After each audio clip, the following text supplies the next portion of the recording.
My stepdad was hungry, but I never expected this to happen.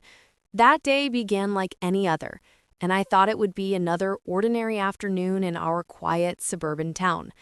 My name is Emily Carter, and at the time I was 21, juggling college classes, part-time work, and the emotional balancing act of living with a blended family.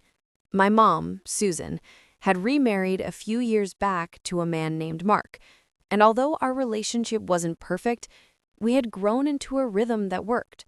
Mark was the kind of man who carried a calm authority, but also had a quiet warmth that came out in unexpected ways.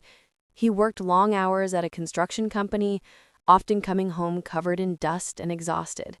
My mom adored him, and while I had my doubts at first, over time I saw how much he truly cared for both of us. That particular day was a Tuesday. I had gotten home earlier than usual, tired from a long morning of lectures. The house was silent and my mom was at work, so I made myself a cup of tea and curled up on the couch with a book. An hour later, I heard the door creak open and heavy footsteps in the hallway. Mark appeared, his shirt a little disheveled, looking more worn out than I'd ever seen him. He dropped his tool bag by the door and rubbed his stomach dramatically. "Emily, I'm starving," he said, with a grin that didn't quite hide his exhaustion. "Didn't have time for lunch today." Normally, I would have shrugged and told him to order pizza, but something about the way he looked, his eyes sunken, his shoulders slumped, made me feel a twinge of sympathy. My mom had been talking about how hard he'd been working lately, covering extra shifts to help pay for some unexpected medical bills for my grandmother. I put my book down and stood. "Well, lucky for you, I know my way around the kitchen," I said playfully, trying to lighten the mood. His smile softened, and he followed me into the kitchen. Cooking wasn't usually my thing, but that day I wanted to try. I rummaged through the fridge, pulling out eggs, vegetables, and some leftover chicken. Mark sat at the table, resting his elbows on the wood, watching me with curiosity. "Did your mom ever tell you I can barely cook toast?" he joked. I laughed, shaking my head. "Guess it's a good thing you married her then. But today, I'll handle it." As I chopped vegetables, we talked. He told me stories from his job, funny mishaps with coworkers, moments of pride when a project came together, and even frustrations about people who didn't pull their weight. I realized I hadn't spent much time with him one-on-one. Most of our interactions happened when Mom was around, and I had never noticed how easy it was to talk to him. There was a kindness in the way he listened, a patience I hadn't expected. When the food was ready, I placed the plate in front of him. He took a bite and looked up at me with exaggerated shock. "Emily, this is actually really good."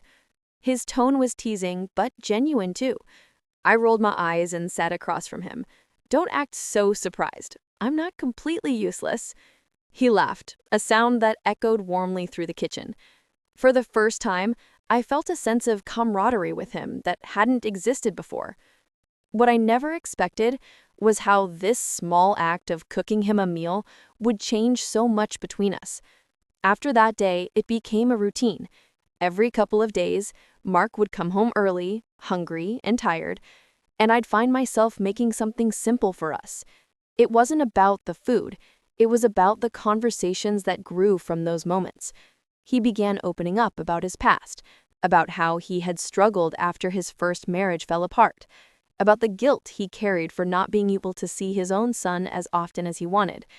In return, I shared my own insecurities about school, about feeling like I wasn't doing enough, about the pressure of living up to my mom's expectations.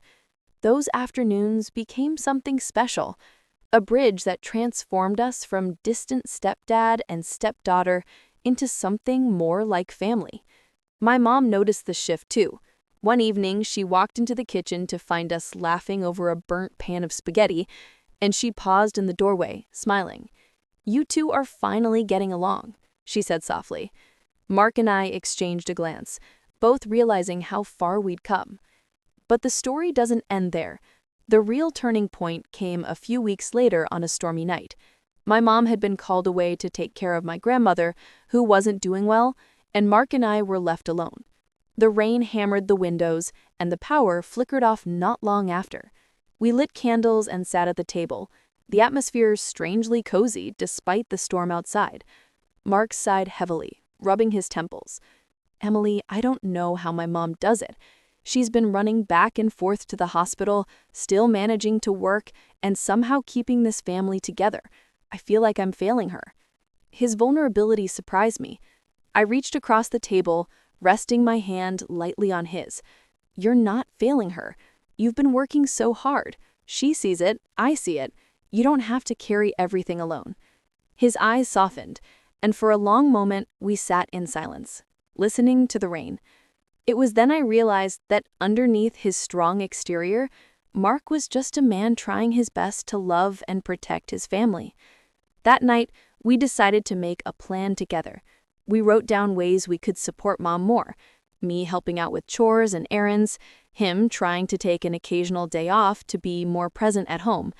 It wasn't a grand gesture, but it was the kind of teamwork that strengthened our bond even further. Weeks turned into months, and the change was undeniable. I started to admire Mark in ways I never thought I would. He taught me practical things like how to fix a leaky tap or change a tire. In return, I helped him with small things like managing paperwork, setting up online accounts, and even teaching him how to use social media. Our roles blended in unexpected ways, creating a sense of partnership that wasn't about titles like stepdad or stepdaughter. One afternoon, after another long day of classes, I came home to find Mark already in the kitchen, apron on, clumsily chopping vegetables. He looked up with a sheepish grin. "Thought I'd surprise you today. Figured it was my turn to cook." The food wasn't perfect, burnt edges and uneven cuts, but the effort touched me deeply. That moment, I realized how much he had grown too, not just as my stepdad, but as a person willing to give back what he had received. The phrase, "my stepdad was hungry," had started as a simple request for food, but it had turned into a metaphor for something deeper. He had been hungry for connection, for acceptance, for a place where he could feel like more than just a provider. And I, in my own way, had been hungry too, hungry for understanding, for someone who would listen without judgment. By feeding each other in these ways, we built something that went beyond what we